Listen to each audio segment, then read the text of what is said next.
আসসালামু আলাইকুম প্রিয় শিক্ষার্থীরা এবং প্রিয় বন্ধুরা, তোমাদের সামনে আজকে অভ্যাস চক্র নিয়ে আলোচনা করব।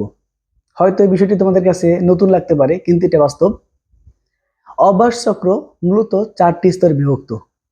যারা আমরা লেখাপড়া করি বা লেখাপড়া করো, পড়াশোনায় মন বসে না, কোনো কাজে মন বসে না, তাদের জন্য আজকের আলোচনাটি। যখন আমরা কোনো কাজ করতে যাই, ওই কাজের প্রতি আমাদের আগ্রহ সৃষ্টি হয় না, অথবা আমরা লেগে থাকতে পারি না। এক্ষেত্রে আমরা এটাকে অভ্যাস চক্র হিসেবে আয়ত্ত করতে পারলে আমরা অবশ্যই সফল হতে পারবো। বিশেষ করে আমরা জানি যে পানি চক্র আছে, নাইট্রোজেন চক্র আছে, কিন্তু অভ্যাস চক্র আছে, এটা অনেকে জানা নাই।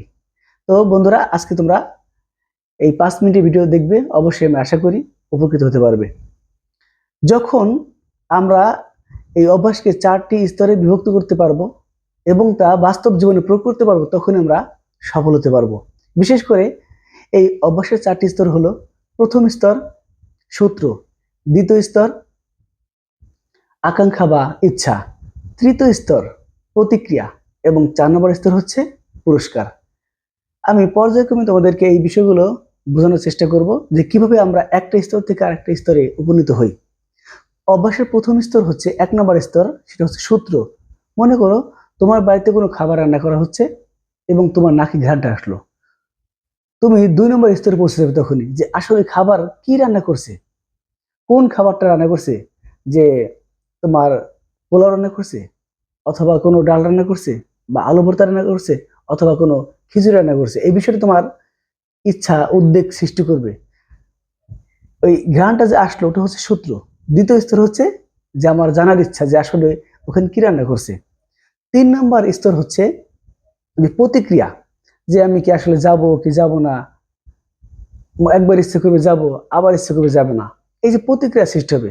আর যখনই তুমি যে দেখবে, যাওয়ার পরে দেখবে যে কোন খাবারটা রান্না করা হলো, এটা তুমি তোমার ইচ্ছাটাকে তৃপ্ত করলে, পরিতৃপ্ত করলে।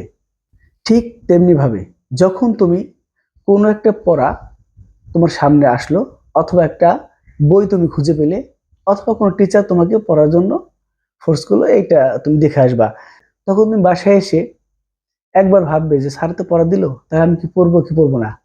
এটা কিন্তু ধারণা সৃষ্টি হবে, আকাঙ্ক্ষা জাগবে। স্যার তো 2 লাইন পড়াই দিছে, আমি দেখে একটু পড়তে পারি কিনা। তখন তোমার ইচ্ছা জাগবে। ইচ্ছা যখন জাগবে, মনের মধ্যে প্রতিক্রিয়া সৃষ্টি হবে, পড়বো কি পড়বো না। এবং যখন তুমি 1বার বা 2বার পড়ার চেষ্টা করবে, তোমার মনটা তৃপ্ত হবে।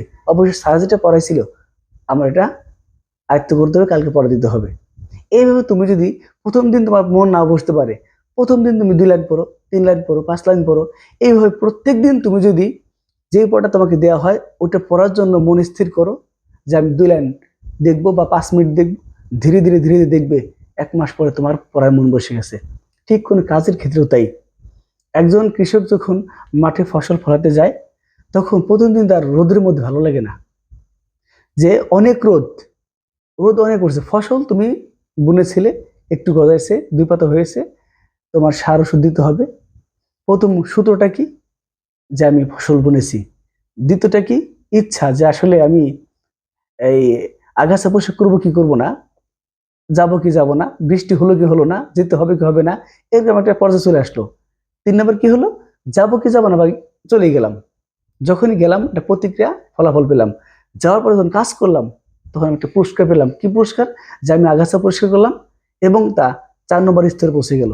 মানে অভ্যাসটাকে একটা মানে অ্যাটিটিউডের মধ্যে নিয়ে আসতে হবে, একটা পার্সোনালিটিসের মধ্যে নিয়ে আসতে হবে, তাহলে তুমি বা আমি সফল হতে পারবো।